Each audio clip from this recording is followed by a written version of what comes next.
শিলচরে দিন দুপুরে ছিনতাইয়ের ঘটনা। জনতার হাতে আটক মহিলা গ্যাং সহ গ্যাংয়ের 4 সদস্য।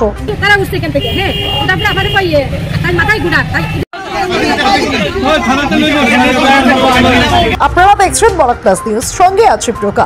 ছিনতাইয়ের ঘটনাটি ঘটে শিলচর কলেজ রোডে। ঘটনার বিবরণে জানা যায়, এক মহিলা শিলচর রাঙ্গিরখাড়ি কোনো এক ব্যাংক থেকে 1 লক্ষ টাকা তুলে ন্যাশনাল হাইওয়ে যাওয়ার উদ্দেশ্যে একটি রিক্সা চেপে রওনা দেন। মহিলার অভিযোগ মতে এই রিক্সাটি কয়েক মিটার এগিয়ে যাওয়ার পর ছিনতাই বাজরা যাত্রী সেজে ই রিক্সায় উঠে সুযোগ বুঝে এক মহিলা তাকে উদ্দেশ্য করে কিছু একটা ছিটিয়ে দেন। তখন ওই মহিলা প্রায় অচেতন অবস্থায় হয়ে পড়েন।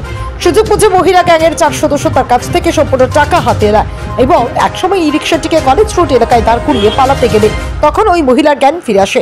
পরে তিনি চিৎকার চেঁচামেচি শুরু করে স্থানীয় জনগণ জড়ো হয়ে যান।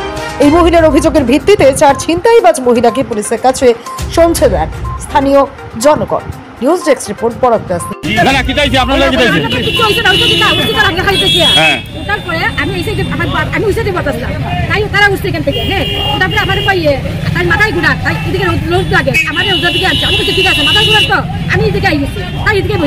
বোবার পরে আমার তো মানে যাতা আমার জিনিসটা বুঝলাম। হ্যাঁ, একটা আসলে মেয়ে মানুষ লিখে দিয়েছে একটা কিরকম একটা ইয়ে করিয়া তাই ঠাকুরটা এমন ভাবে তাই ওর সাইডে মেলাইয়া রাখিয়া বাচ্চাটারে লইয়া ইয়ে করে কইয়া তাই মোটামুটি চেইন বাইক খুলিয়া তাই ওই প্যাকেটটা দিয়েছে না আমার ব্যাংকের বই তুলতে না, ব্যাংকের বই তুলতে টাকা বান্ডিল মারি দিয়েছে সব টাকা নিয়ে গেছে। কিস্তা জিনিস তো নাইলে শাড়ি দিয়েছে।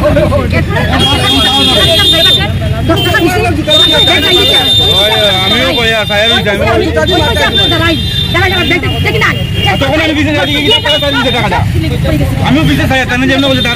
মানে আপনি কইছে স্যার শিলচরে এখানে একটা র্যাকেট আছে এরকম এই ধরনের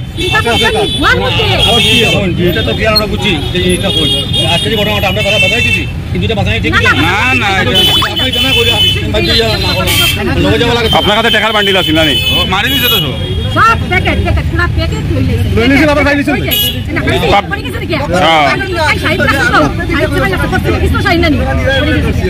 না না তারা কিছু না কথা বলো না, তাহলে চলো ঠিক আছে যাই মারি দিছিল তো সবতে আমারও না স্যান্ডেল খুলবে না জেলা মানুষ তো করাই দিলে যাইবে না যাইবে না চলো